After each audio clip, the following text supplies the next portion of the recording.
Como funciona o processo de publicação numa revista científica? Uma revista pode ser definida como uma coleção de textos sobre determinado assunto, publicada periodicamente, uma vez por semana ou uma vez por mês, por exemplo. Existem revistas sobre os mais variados assuntos que falam de economia, carros, decoração, fofoca, mundo jovem e até de humor, embora esse humor seja muitas vezes de caráter duvidoso sobre pessoas também de caráter duvidoso. Uma revista científica, como o próprio nome já diz, é uma revista que reúne textos sobre ciência. Esses textos são chamados de artigos científicos. Mas não é só o assunto que diferencia uma revista científica de outras revistas. O processo de publicação também é bem diferente. Esse tipo de revista surgiu no século XVII, quando um filósofo teve a brilhante ideia de ganhar dinheiro vendendo conhecimento científico.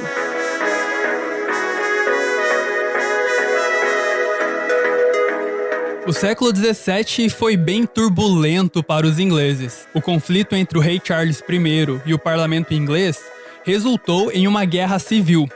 Bom, o rei perdeu a cabeça, literalmente. Ele foi decapitado em 1649. Os primeiros cientistas eram chamados de filósofos da natureza ou naturalistas. Só que fazer ciência em períodos de instabilidade política não é tarefa das mais fáceis. O Brasil de hoje que o diga, né? Ninguém pode obrigar ninguém a tomar vacina, doutora Raíssa. Ela é médica. Em meio à Guerra Civil Inglesa, alguns naturalistas organizavam encontros secretos para discutir filosofia e fazer experimentos científicos. Como era secreto, esse grupo ficou conhecido como Colégio Invisível. Em 1660, já com o fim da Guerra Civil, o Colégio Invisível pôde deixar de ser invisível, dando origem à Royal Society, uma instituição destinada à promoção do conhecimento científico que existe até hoje. O filósofo Henry Oldenburg, que na época era secretário da Royal Society, achou que seria um bom negócio criar uma revista que seria publicada periodicamente com relatos dos experimentos e descobertas feitas na Royal Society. E assim, em maio de 1665, surgiu a Philosophical Transactions of the Royal Society, a primeira revista científica da história. A ideia de Oldenburg de ganhar dinheiro com uma revista científica não deu muito certo no começo. Um surto de peste negra que matou 100 mil londrinos e um grande incêndio que deixou 100 mil pessoas desabrigadas atrapalharam os negócios. As primeiras revistas não venderam muito, mas a ideia prosperou. Logo surgiram centenas de outras revistas científicas, principalmente na França e na Alemanha. Atualmente existem dezenas de milhares de revistas científicas espalhadas pelo mundo. Algumas revistas são bem específicas. Essa revista aqui só publica artigos científicos sobre obesidade na infância e adolescência. Esse tema central da revista é chamado de escopo.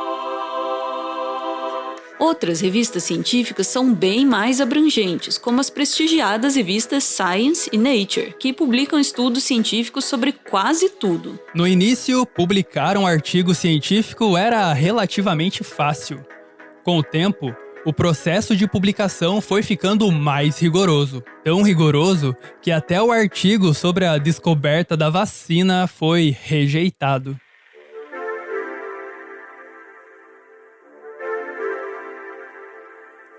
No início, o próprio Oldenburg, criador da revista da Royal Society, é quem escolhia quais artigos seriam publicados em cada volume da revista. À medida que a revista da Royal Society foi crescendo, Oldenburg foi ficando sobrecarregado. Ele então criou um comitê, formado por naturalistas da própria Royal Society, que de vez em quando o ajudava a escolher e revisar os artigos e relatos que seriam publicados na revista. Em 1731, a Royal Society de Edimburgo publicou a primeira revista com artigos totalmente revisados por outros cientistas membros da Royal Society.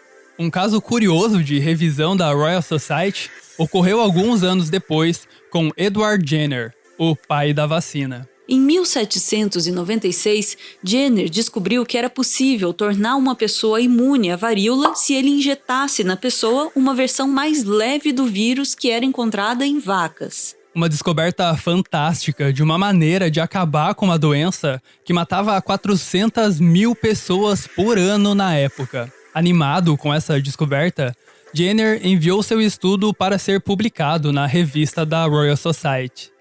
O editor que recebeu o estudo pediu para um membro da Royal Society revisar o artigo. O membro que revisou o artigo de Jenner sugeriu para o editor não publicar o artigo, porque as evidências de Jenner eram insuficientes para provar que o método de imunização funcionava mesmo. Ô, louquinho meu!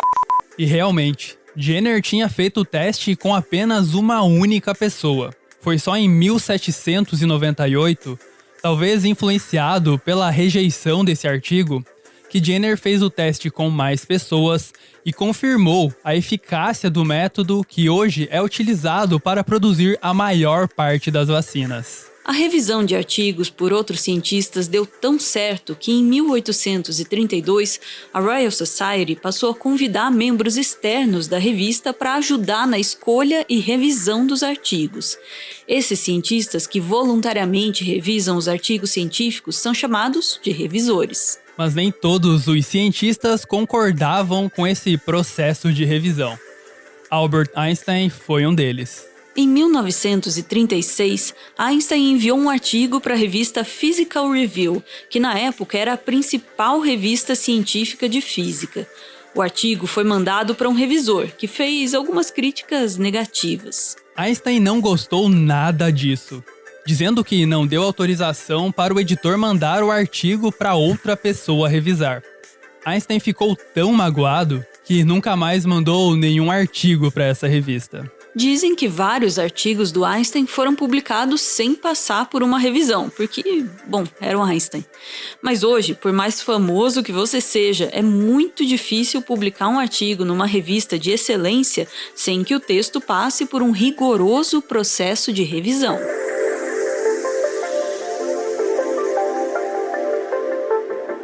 Para evitar favorecimentos de cientistas ou até mesmo assassinatos de revisores, o processo de revisão da maioria das revistas atuais é no estilo duplo cego.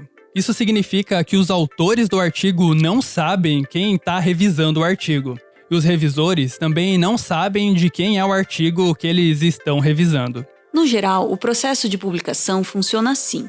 Um cientista ou um grupo de cientistas escreve um artigo científico e manda para a revista. Um editor da revista vai dar uma olhada e ver se o assunto do artigo está dentro do escopo da revista. Se estiver tudo certo, o editor encaminha o artigo para 2 revisores, que são geralmente cientistas experts no assunto. Os revisores corrigem o artigo, apontando os pontos fracos e pontos fortes do estudo, assim como fizeram no artigo do Einstein. No geral, o revisor pode sugerir 3 coisas para o editor. Se o revisor achar que o artigo está muito bom, ele pode sugerir que o editor aceite o artigo de primeira. Isso quase nunca acontece. Se o revisor achar que o artigo está muito ruim, ele sugere para o editor rejeitar o artigo de uma vez. Mas se o revisor achar que o artigo está bom, mas que pode melhorar, ele sugere que o artigo seja corrigido e melhorado pelos autores e que ele passe por uma nova rodada de revisão. Esse artigo revisado volta para os autores, que precisam corrigir os pontos fracos e responder se concordam ou não com cada uma das críticas dos revisores. O artigo corrigido pelos autores normalmente volta para os mesmos revisores, que decidem se essa versão corrigida do artigo pode ser aceita ou se ela precisa passar por mais uma rodada de correção. Em alguns casos mais cruéis, os revisores não gostam das correções que eles mesmos sugeriram e acabam recomendando a rejeição do artigo. Dá para melhor, com certeza que a gente ia mudar melhor, já estava bom.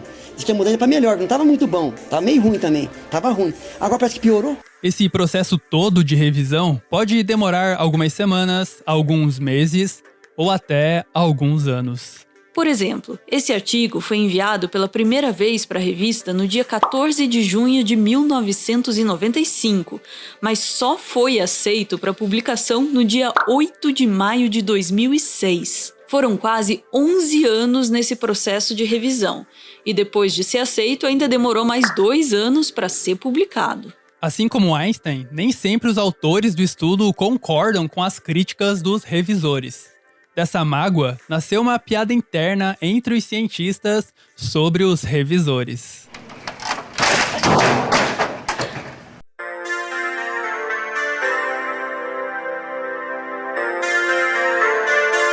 Os cientistas quase nunca sabem o nome dos revisores, então eles são chamados simplesmente de Revisor 1 e Revisor 2. O Revisor 1 é visto como um amor de pessoa, um anjo que enche seu trabalho de elogios e recomenda para o editor aceitar o seu artigo. Já o Revisor 2 é visto como uma pessoa sem escrúpulos, um crápula, um ser humano asqueroso e desprezível, um canalha, a própria encarnação do anticristo, um invejoso que enche o artigo de críticas desnecessárias e sempre diz que o artigo tá ruim demais para ser publicado, quando na verdade ele queria mesmo era ter escrito aquele artigo.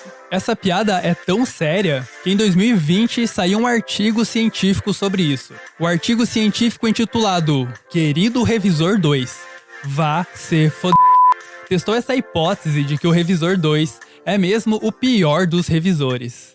A conclusão do artigo é que o Revisor 2 não é o problema, mas sim o Revisor 3, que é aquele normalmente chamado quando os revisores 1 e 2 não chegam a um consenso. O Revisor 2 não é o problema, mas sim o Revisor 3. Na verdade, o Revisor 3 é uma pessoa tão horrível que faz o que faz e ainda consegue fazer com que o Revisor 2 leve toda a culpa. Coitado do Revisor 3 que revisou esse artigo, hein? Piadas à parte, esse processo rigoroso de revisão é importante para garantir a qualidade dos artigos publicados. Se bem que nem sempre essa qualidade é garantida.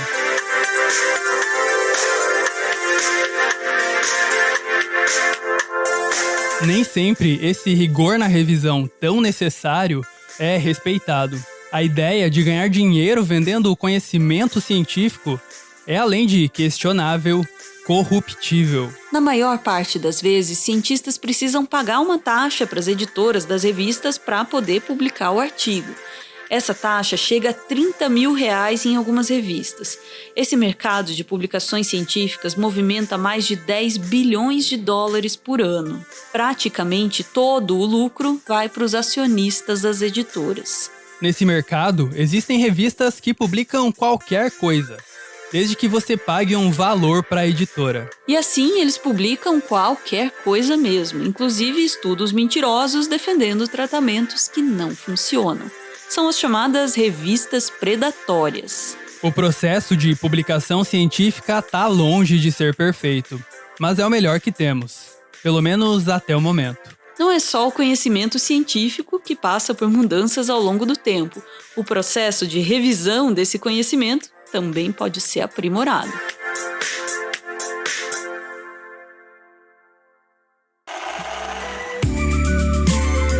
Esse aí é o Everton. Ele é mestre em Biologia Evolutiva e ele faz um doutorado em Ecologia na Universidade Federal do Paraná. Ah, e ele é fã do Carl Sagan, mas aí também, quem não é?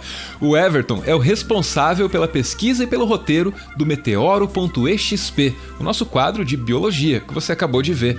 E o Everton também tá lá no Twitter com mais conteúdo sobre biologia, geralmente agregado na hashtag BiothreadBR, que tá aparecendo aí na tela. Eu ouvi dizer que o Everton fica feliz compartilhando um pouco do que ele conhece com vocês. Então, vocês podem colar lá no Twitter, se vocês quiserem.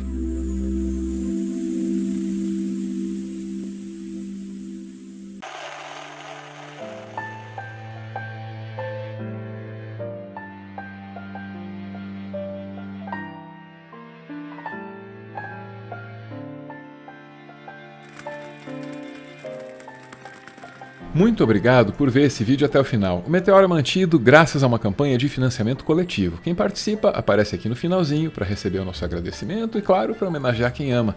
Hoje a gente está vendo aí o Welton, acompanhado da Patrícia, para quem ele manda a mensagem que segue. Como disse Lao Tse, a bondade em palavras cria confiança. A bondade em pensamento cria profundidade. A bondade em dádiva cria amor. Você é a síntese dessa fala. Obrigado, Mo bem. Beijo, gente. Valeu!